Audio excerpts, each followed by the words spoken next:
Chine, avec les pays émergents qui commencent vraiment à nous talonner, comme la Chine, l'Inde, etc., et le Canada aussi. C'est une introduction tout simplement que je vais faire. Et ensuite, je parlerai principalement du comité Québec-Madagascar pour la coopération internationale. Les diplomates ou les gens disent que c'est une méthode assez intéressante parce que c'est pragmatique. Et c'est grâce surtout à la contribution de mes partenaires, comme la Chambre de commerce de Québec, qui joue un rôle très très important, et d'autres partenaires également, avec des experts. Donc nous allons voir quelles sont les raisons de la création de ce comité qui a duré depuis 4 ans, je pense, 3-4 ans avant la crise. Quels sont les objectifs recherchés? Et ensuite, quel est vraiment, donc, quels sont nos partenaires? Et enfin, on va parler un peu de nos stratégies d'approche, nos modes de fonctionnement, les projets privilégiés et particulièrement le compagnonnage. Le compagnonnage, c'est donc mademoiselle Liansou qui va y répondre lorsque j'aborderai cette question. Et elle va expliquer de quoi il s'agit de toute façon. Bon. Alors, si on regarde un peu Madagascar avec la carte que vous avez, on voit que nous sommes entourés du grand continent, l'Afrique, et à côté de nous se trouvent plusieurs îles. Je ne sais pas s'il y a des gens qui sont déjà allés à Madagascar ou dans l'océan Indien ici. Ah, fantastique. Bon, là, c'est quand on parle des îles, c'est là-bas. Des îles Comores, l'île de la Réunion, l'île Maurice. Bon, toutes ces îles-là entourent Madagascar, qui est un peu ce que nous appelons la Grande Île ou l'île Rouge. Parce que la Terre est rouge, c'est pour ça qu'on l'appelle l'île Rouge. Alors, Madagascar, elle, se trouve dans l'océan Indien. Et d'abord, il se trouve très proche de l'Afrique, à peu près 700 km, je pense. Je ne veux pas vous induire en erreur, mais à peu près ça. Et autour de Madagascar, il y a plusieurs îles à 500-300 km à peu près. Donc, comment Madagascar se positionne par rapport à l'Afrique australe? C'est ça la question. Nous sommes entrés dans cette organisation qui s'appelle l'organisation de la communauté de l'Afrique australe, ce qu'on appelle, je pense en anglais, la SADC ou SADC, c'est-à-dire la communauté de développement de l'Afrique australe, qui est composée de l'Angola, de Mozambique, de Namibie, Tanzanie, etc., etc. Et pour nous, c'est quelque chose de très important, parce que être dans ces communautés régionales nous permettrait de diversifier nos revenus, diversifier nos commerces extérieurs, et donc c'est très important. Alors, l'Afrique australe est, comme vous le savez, et en particulier l'Afrique du Sud, est parmi les régions du continent africain considérées comme une des régions intéressantes dans les relations commerciales internationales. En effet, l'Afrique du Sud est un pays extrêmement riche, ça on le sait, en ressources de base marquées par l'abondance et la variété de ces ressources-là. On en trouve donc beaucoup de choses en Afrique du Sud. Le premier extracteur d'or, de platine, est l'un des premiers pour le diamant et l'argent. Et le continent africain lui-même est réputé comme un sous-sol extrêmement riche, avec une riche diversité de ressources naturelles. Vous savez que 30% environ de tous les minéraux de la planète se trouvent en Afrique. 40% de la production de l'or, c'est en Afrique. 60% de cobalt et 90% de platine de la planète se trouvent en Afrique. Alors ça entraîne une convoitise actuellement. Et Madagascar, qui lui aussi possède des ressources naturelles, du pétrole actuellement est en train d'être exploré, ce qui amène effectivement des changements dans nos relations internationales. Madagascar, donc, fait partie de cet ensemble-là. Il fait partie également du marché commun de l'Afrique orientale et australe, c'est ce qu'on appelle le COMESA, que vous connaissez sûrement, comprenant les pays de l'Afrique de l'Est, à l'exception de la Tanzanie, je pense, et quelques pays de l'Afrique australe. Il fait partie également de la Commission de l'océan Indien, qui sont dont les pays sont, je pense, à la fois, comme l'île Maurice, à la fois anglais et français, mais il y a aussi l'île de la Réunion et d'autres îles. Alors, Madagascar, il s'intègre dans toutes ces communautés-là de façon à pouvoir diversifier son commerce extérieur vers ces pays de proximité régionale de l'Afrique australe et de l'océan Indien. Quelles sont les autres relations avec l'Europe? Comme vous le savez, nous qui sommes anciennes colonies françaises, et depuis nos relations sont toujours nord-sud, sud-nord, toujours avec la France. Et c'est tout nouveau qu'on a développé nos relations vers d'autres horizons, comme les États-Unis, le Canada, et en plus vers l'Asie. Donc il y a un changement dans nos relations, mais de façon progressive. En effet, nos relations sont quand même et toujours constamment et majoritairement vers l'Europe et vers la France. Nous avons signé l'accord de commerce et de développement conclu entre l'Union européenne et 4 pays de l'Afrique orientale et australe, que vous savez, le APE. Et j'ai appris que l'accord de partenariat dans ce cadre-là vient d'être signé, et plutôt ça va prendre effet le 14 mai 2012, c'est-à-dire l'accord de commerce et de développement conclu entre l'Union européenne et 4 pays de l'Afrique orientale et australe, à savoir Madagascar, l'île Maurice, l'île Seychelles et le Zimbabwe. Bon, ça veut dire quoi? Ça veut dire que ça nous permettrait un accès au marché de l'Union européenne, de plus en plus. En contrepartie, à partir de 2013, ces 4 pays que je viens de mentionner vont graduellement et au cours de 15 années seulement, 15 années prochaines années, ouvrir leur marché aux exportations européennes, mais avec des exceptions, pour certains produits considérés comme sensibles, selon le point de vue, bien sûr, des pays du Sud, et qui seront soumis à cette libéralisation, tels que le produit de la pêche, les boissons, le cacao, les produits agricoles, etc. Madagascar a aussi exclu, de cette libéralisation, environ 20% de son commerce. Alors, voilà à peu près nos relations avec l'Europe. Très rapidement, je fais juste un vol assez rapide. Avec la Chine maintenant, je pense qu'on a parlé tout à l'heure un peu de la Chine. La Chine, pour nous, est aussi un nouveau partenaire, comme pour le Québec aussi, pour le Canada, je pense.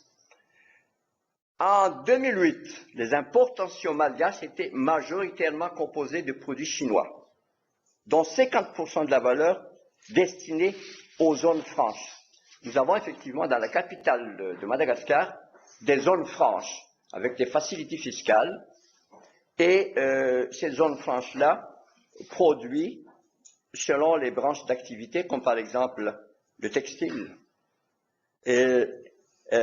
textile et confection. Au moins 65% de la production vient de ces zones franches-là. Les restes, c'est de l'artisanat, de cuir et peau, légerie, industries manufacturières diverses, etc. Ce qu'il faut noter, c'est que depuis que on a suspendu l'accord qui a été donné par les Américains et qui s'appelle donc African Growth and Opportunity Act, le AGOA, le fameux AGOA, suspendu parce que les Américains n'étaient pas contents de la situation à Madagascar sur le plan de la démocratie. Il a suspendu et cette suspension a créé un impact sur les zones franches à Madagascar, sur les entreprises franches. En effet, parmi ces entreprises franches sont des compagnies chinoises qui, eux, expédient les matières premières vers Madagascar et de là l'exporter vers les États-Unis ou vers la France. Or, depuis que l'AGOA, qui permet justement la réexportation des chemises ou des habits, etc., vers les États-Unis, cette exportation-là a été abolie parce que AGOA a été suspendue, ça a fait comme impact, c'est que il y a donc fermeture des compagnies chinoises dans les zones franches. Voyez-vous là, le processus qui se fait actuellement. Il y a des avantages évidents de droit de douane. Il y a des avantages de droit de douane, il y a des avantages au niveau fiscal, de facilité et tout.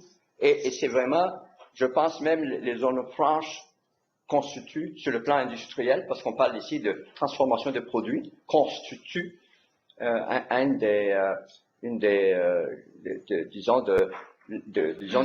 des forces de Madagascar en matière industrielle. Il y a d'autres secteurs aussi quand même industriels.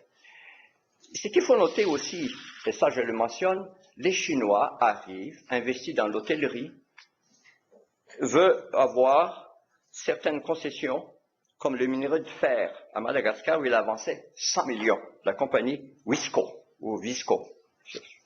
Donc les Chinois sont aux aguets, parce que Madagascar constitue, comme j'ai mentionné, des ressources importantes. Les autres pays émergents maintenant, nous avons la Corée du Sud, les Émirats arabes unis, le Koweït, l'Inde. Tout ce beau monde-là aussi s'intéresse à Madagascar dans le domaine des industries extractives, de l'exploration du pétrole et de l'uranium, le secteur de télécommunications, etc. Alors, voyez-vous déjà à peu près la photographie de nos relations internationales. Qu'en est-il du Canada? Je suis ici depuis quelques années, je suis content d'être au Canada. La chose que nous avons constatée comme malgaches, c'est que le Québec parle le français, a un sens pragmatique, ce que nous trouvons ça fort intéressant. Il y a quelques années, les ministres, tout le comité, le conseil des ministres a suivi des cours où c'est l'exécutif à l'ENAP, et ce ministre-là, le premier ministre a constaté que, bon Dieu, c'est ça le Québec. Ils parlent le français, ils ont un sens pragmatique, et c'est intéressant. Le Québec possède le Canada de l'énergie, je veux dire, possède de l'énergie bien sûr, il possède des ressources énergétiques, a des compétences, et dans ce sens, nous nous intéressons beaucoup au Québec et au Canada. Mais les choses ne sont pas faciles. Les relations avec le Canada, d'abord, évoluent lentement. Depuis 2 ou 3 ans, cependant, le groupe Sherritt de Toronto a investi plus de 1 milliard en ce qui concerne l'exploitation de nickel et de cobalt à Madagascar. Rio Tinto a également investi pour, disons, ce qu'on appelle l'île Ménite, dans le sud du pays, à Fort-Dauphin, et plusieurs sociétés canadiennes également sont actives dans le secteur minier. Je dois dire même que le Canada a dépassé comme investissement la France depuis 2 ans de façon globale à cause de ces investissements miniers à Madagascar, parce que ça a apporté à peu près 2 milliards et plus. Cependant, les échanges bilatéraux entre le Canada et Madagascar restent encore relativement modestes, à part les grands investissements. Quand je parle du commerce extérieur, le commerce extérieur est à peu près, en 2010, 135 millions, lequel commerce extérieur constitue plus de la moitié des exportations vers le Canada avec les machines et équipements électriques, et en retour, on a des importations, plus de 3/4 en vêtements, des tissus, de la vanille. On vient de faire une expérience extraordinaire, on a importé, venant de Madagascar, 3000 kilos de litchi. Avez-vous goûté déjà le litchi, j'imagine? Celui de Madagascar est extraordinaire par rapport à d'autres pays aussi. Alors, en d'autres termes, c'est encore limité, mais nous sommes déterminés à développer nos relations avec le Québec et le Canada. Les secteurs, donc, que nous visons sont vraiment des secteurs, quand on parle de secteurs de coopération, ces secteurs sont fonction des spécialisations au Québec et des besoins à Madagascar. Alors, c'est là qu'il y a eu l'idée de créer le comité Québec-Madagascar pour la coopération internationale. C'est un grand défi parce que, compte tenu des limites des relations entre les 2 pays, Canada et Madagascar, compte tenu du contexte politique actuel, tout est à faire, à développer et à refaire. J'ai vu tout à l'heure qu'on dit à faire, à refaire avec l'Afrique, mais je pense qu'avec Madagascar, c'est la même chanson. On doit faire, refaire. C'est pas facile. Mais le comité Québec-Madagascar repose sur des bases pragmatiques. Moi, personnellement, quand je suis nommé consul ici dans la région de Québec, la première chose que j'ai fait, c'est de m'approcher des partenaires et de la Chambre de commerce de Québec. Et nous avons discuté comment on va établir une structure qui consisterait à rapprocher l'offre et la demande en passant par ce comité. En d'autres termes, nous avons un représentant à Madagascar du comité Québec-Madagascar, c'est un homme d'affaires, ancien président de la Chambre de commerce de Madagascar, qui lui fait, je ne sais pas combien, dans son temps, il fait des efforts pour notre comité, mais c'est lui qui va, un homme très branché, qui va conduire nos projets, un à un, cas par cas, vers les autorités ou vers les hommes d'affaires ou vers les organisations selon le cas. C'est lui qui va vraiment prendre à main ce dossier à partir du Québec. Ça ne nous empêche pas, bien sûr, d'aller faire une mission. Moi, je partirai bientôt en mission dans 15 jours à Madagascar. Et dans ma valise, j'ai déjà des projets à présenter à Madagascar dans le domaine aéronautique, dans le domaine tourisme et dans d'autres domaines également. Donc, ce que nous visons au Québec, en effet, c'est les secteurs de mines, les secteurs textiles, l'hydroélectricité, l'énergie renouvelable, l'agroalimentaire, la technologie de l'information et bien sûr d'autres méthodes de gestion d'entreprise, de formation comme l'entrepreneurship par exemple. Nous sommes intéressés par la bonne gouvernance. Je ne sais pas s'il y a une bonne gouvernance au Québec, j'imagine que oui. On le souhaite. Vous le souhaitez. Bon. Alors, nous sommes en coopération avec l'ENAP, qui a signé un accord cadre avec Madagascar et que je dois relancer lors de ma mission prochaine.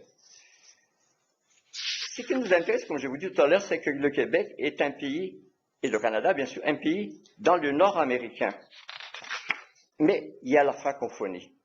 Donc, avec tout ça, nous essayons de progresser. Quels sont les objectifs du CQMCI? Très brièvement. C'est contribuer au renforcement de la coopération internationale, je lis un peu le texte, entre le Québec et Madagascar, tant sur le plan économique et commercial que sur le plan institutionnel. Vous savez qu'on ne peut pas parfois dissocier ces secteurs économiques et secteurs institutionnels. Liansu va peut-être parler de compagnonnage. On commence par les connaissances technologiques, les connaissances en gestion, ça c'est l'aspect institutionnel. Après on développe des affaires, ça c'est l'aspect économique. Nous faisons donc, c'est notre objectif. Alors, on suscite des efforts qui visent à développer ces partenariats commerciaux, économiques et institutionnels entre les deux pays et nous encourageons le transfert de connaissances et d'expertise. Nous développons aussi la collaboration entre les différents membres de notre comité parce que quand on est ensemble, il y aura une synergie entre le groupe. On a à peu près 10 ou 15 personnes aux alentours autour de la table dans différents secteurs et chacun des membres sont responsables et porteurs de dossiers. Et on accompagne aussi, bien sûr, les efforts d'un promoteur ou d'un groupe de promoteurs qui va essayer de faire quelque chose à Madagascar. Donc, nous l'accompagnons d'une certaine mesure. Je suis allé avec le Conseil canadien pour l'Afrique en 2005. J'étais avec, comment il s'appelle déjà? Oui. Et c'est pour moi un plaisir. Et je vois que le Conseil canadien pour l'Afrique joue un rôle important. Et je pense que c'est intéressant que nous nous associons dans la mesure du possible avec ce conseil-là lorsque le besoin est, si besoin est. Alors, notre méthode de travail, si vous voulez, et notre stratégie d'approche, c'est identifier un projet possiblement porteur d'avenir selon le besoin de Madagascar et les spécialisations de Québec ou ses compétences, que ce soit sur le plan institutionnel, sur le plan économique. Et chaque groupe, chaque pays est porteur d'un dossier. Nous vérifions les conditions de réalisation, les facilités, les contraintes, le financement. Je parle de nous, c'est toujours le comité qui va essayer de voir avec ce partenaire-là. Nous réunissons l'offre et la demande, bien sûr, et si le projet est fiable, là, bien sûr, on s'implique vraiment plus loin. Je collabore avec l'ambassade de temps en temps selon les besoins. Et chaque projet peut avoir des plans de mission. Comme je vais partir bientôt, il y a des secteurs qui sont concernés, qui a des plans de mission, c'est-à-dire on sait qui va être vu là-bas à discuter quel objectif rechercher. Voyez-vous, donc on ne vient pas tout simplement comme ça à Madagascar, puis de dire bye bye, le pays est beau, vous êtes beau et gentil, puis on revient ici. Non, il faut des impacts, il faut des suites, mais ce n'est pas facile. Donc, décidément, alors, grosso modo, des choses ont été réalisées. J'ai favorisé l'accord cadre entre l'Université Laval et l'Institut national de sciences comptables, je ne sais plus, l'INSCAE, c'est Et de l'administration d'entreprise. Oui, il y a un accord cadre qui a été signé entre la faculté de sciences d'administration ici, c'est bien ça, et l'INSCAE. Nous avons aussi signé un accord cadre entre la faculté de médecine de l'Université Laval et 2 facultés là-bas. Et nous allons déjà, il y a un médecin finissant qui vont aller faire un stage à Madagascar et plusieurs médecins l'année prochaine. Nous allons intervenir au niveau de l'aéronautique à Madagascar, au niveau du tourisme, je parle de ma mission. Et nous avons aussi développé une coopération que nous préparons, c'est-à-dire l'entrepreneurship pour les jeunes, parce que les jeunes est l'avenir du pays. Enfin, nous avons aussi le domaine du compagnonnage qui est en préparation, mais je voudrais quand même donner la parole à mes 2 confrères avant de terminer. D'abord, Monsieur Frédéric Coutet. Simplement, si vous voulez, c'était pour de réinventer ce qui existait. Quand Augustin nous voit par rapport à ce projet-là, eh bien, on s'est rendu compte que sur les éléments qu'on avait, c'est qu'en termes d'outils, donc pour pouvoir nous emmener là-bas, là, Madagascar compte toute la crise, là, par l'ambassade. Façon, je suis là, rien. Alors, sinon, il y a quelque part, on n'a pas de plateforme d'accueil.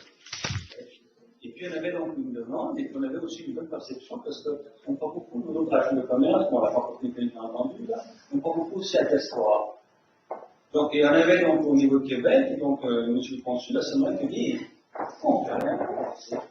Et les entreprises aussi qui se posent la question, pourquoi on fait rien là-bas? Puis, quand les entreprises se demandent au gouvernement, on fait rien là-bas parce que dans une corporation, parce qu'ils sont construits aussi, ça.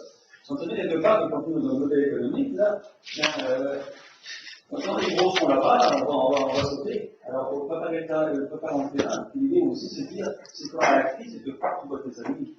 Bon, la casse de cette façon, on était dans la crise. Bon, on avait un intérêt, on avait des guides aussi à Saint-Denis pour y aller. On avait aussi déjà une première relation qui a été établie avec la Chambre de commerce de Madagascar par M. Favre Simon, donc notre représentant actuel. On dit, c'est une idée là, on est demandé de comme d'affaires.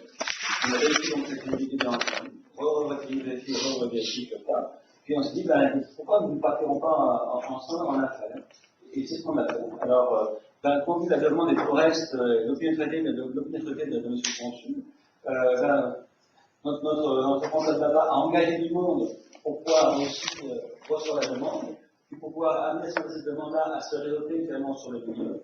Cette personne-là étant tellement dans son milieu, et c'est ça l'importance que on a parlé ce matin, là. L'important, des fois, c'est pas forcément d'avoir un politicien dans la poche, parce que les politiciens, ils sont. Dans ces pays-là, ça s'occupe des politiciens. D'avoir un gars d'affaires bien entré là, qui a une capacité de réaction, et qui est dans le milieu extrêmement suffisamment fort pour pouvoir jouer l'influence. Quelque part, c'est un peu ce qu'on a trouvé dans cette personne-là. Alors, cet exemple-là, on l'a bonifié, on travaille dessus encore avec. D'ailleurs, il y a des véhicules commerciaux qui ont déjà été échangés, puisqu'en effet, monsieur Simon a fait marcher dans notre industrie une notion de recherche, puisqu'il a fait évaluer également donc, du matériel agricole ici par notre centre de recherche, qui est tout un processus d'exportation au niveau de l'agroalimentaire, en parallélisation, donc pour le transfert avec le reste, donc dans le laboratoire canadien que le temps s'était fait. Il a donc fait travailler aussi donc, notre quantité aussi pour faire des marchandises ici. Puis bon, sans compter le retour aussi, où actuellement, donc, les partenaires nous installés tout un réseau donc, d'influence sur place. On commence à faire venir des décideurs donc, québécois. Et de ce que c'est de Madagascar, mais les décideurs nous montrent ce petit. Ce qu'on avait également dans Madagascar, c'était un petit peu, je dirais, une particularité. Madagascar, c'est un, si je me trompe, c'est un peu l'Asie de l'Afrique. Il y a la finesse à Madagascar. Je ne sais pas si vous avez l'occasion de visiter Madagascar, l'artisanat par exemple.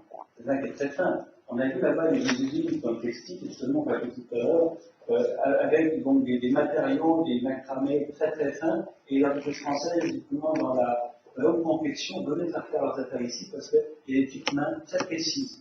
Et les gens sont industrieux. Et les gens nous paraissent très, très assidus également au travail. Donc c'est un exemple. C'est sympa, on l'avait déjà anticipé au préalable, parce qu'au niveau de Calvé, à l'époque, on parlait du développement de Calvé, pour faire une comparaison un petit peu rapide, là, c'est qu'on avait reçu une délégation de la même chose de Calvé, et les gars disent, on a un problème, on ne peut plus produire sur place là-bas, parce que les machines sont rejointes tellement qu'elles sont en processus de production. Donc on vient demander aux Québécois à ce moment-là de produire nos propres équipements nationaux ici, pour ensuite les acheter chez nous. Et puis on a fait un tour d'horizon aussi.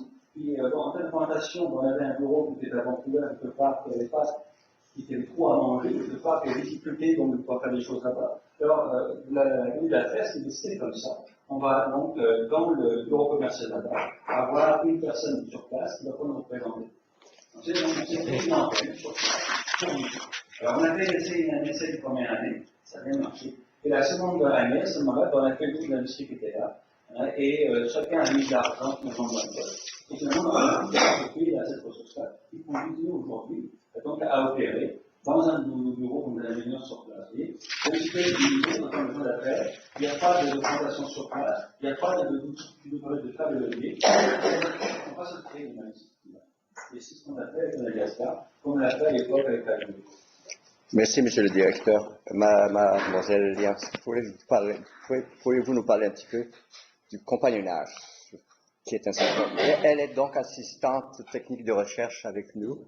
Elle est diplômée, ou plutôt il est diplômé dans plusieurs écoles, mais il est en train de préparer une maîtrise fort intéressante actuellement. C'est une personne fort dynamique et la Chambre de commerce et le consulat apprécient sa contribution. Alors, allez-y, Liansou. D'accord, merci. Ça va être très bref. En fait, ce qu'on veut dire, c'est que dans le cadre de cette stratégie, justement, de coopération internationale, on a établi un programme de compagnonnage industriel qui va nous servir, en fait, à mettre en relation les entrepreneurs québécois et les entrepreneurs malgaches. Donc, comme l'a souligné M. Frédéric Pousset tout à l'heure, pour éviter, bien entendu, on ne peut pas nier l'évidence d'une instabilité politique là-bas. Donc, pour éviter un peu de passer par là, on se dit pourquoi ne pas faire affaire directement entre entrepreneurs et entrepreneurs. Donc, c'est plus dans ce sens-là. Puis, l'objectif de ce programme de compagnonnage, c'est de, comme je l'ai dit, mettre en relation ces deux acteurs-là, québécois puis malgaches, donc d'un même secteur d'activité, pour voir qu'est-ce qui pourrait aboutir de cette relation-là. Donc, ça pourrait être, par exemple, un transfert de connaissances et de technologies, donc dans le cas de Madagascar, puis bien entendu pour les entreprises québécoises également qui veulent découvrir un autre marché. Donc c'est une manière également de pouvoir connaître un peu. Nous on serait l'interface dans ce cas-là, donc une manière de découvrir ce marché. Comme l'a précisé Monsieur le Consul tout à l'heure, donc on recueille les offres. Qu'est-ce qu'il y a? Les entreprises québécoises ne cherchent quoi? Peut-être ça peut être des matières premières en textile. Les Québécois veulent de la soie, par exemple, ou veulent, je ne sais pas, du litchi. Donc nous, on va aller chercher à Madagascar qui sont les potentiels partenaires dans ce sens-là. Puis eux également, qu'est-ce qu'ils recherchent? Eux, ils se disent que ce dont nous avons besoin, c'est un coup de pouce dans notre système de production, de passer de l'artisanal à quelque chose de plus industrialisé, par exemple. Donc on va mettre en relation ces deux acteurs-là. Donc il y a pas mal d'investisseurs, donc cette dessus, on peut savoir que nous œuvrons dans ce sens. Puis si dans votre secteur d'activité, il y a peut-être un besoin, on peut s'en occuper, puis également trouver au sein de Madagascar qu'est-ce qui pourrait peut-être répondre à cet objectif-là. C'est le programme de compagnonnage. Pourquoi on a choisi le programme de compagnonnage aussi? C'est parce que, comme on l'a dit précédemment, Madagascar a beaucoup travaillé avec la France. on a vu que c'est quelque chose qui a marché, c'est une manière d'avoir fait évoluer certaines choses. Donc on se dit, c'est un peu du benchmarking qu'on va faire, on peut dire ça dans ce sens-là. Donc c'est quelque chose qui marche et très fructueux, et pourquoi pas l'instaurer entre Québec et Madagascar, et qui n'aurait pas trop d'impact compte tenu de la stabilité politique. Un peu dans ce sens. Merci, mademoiselle Liasso. Merci. Monsieur le consul, mille merci C'est moi qui vous de remercie, votre Monsieur le Président. contribution. C'est un grand honneur d'être ici avec le Conseil canadien.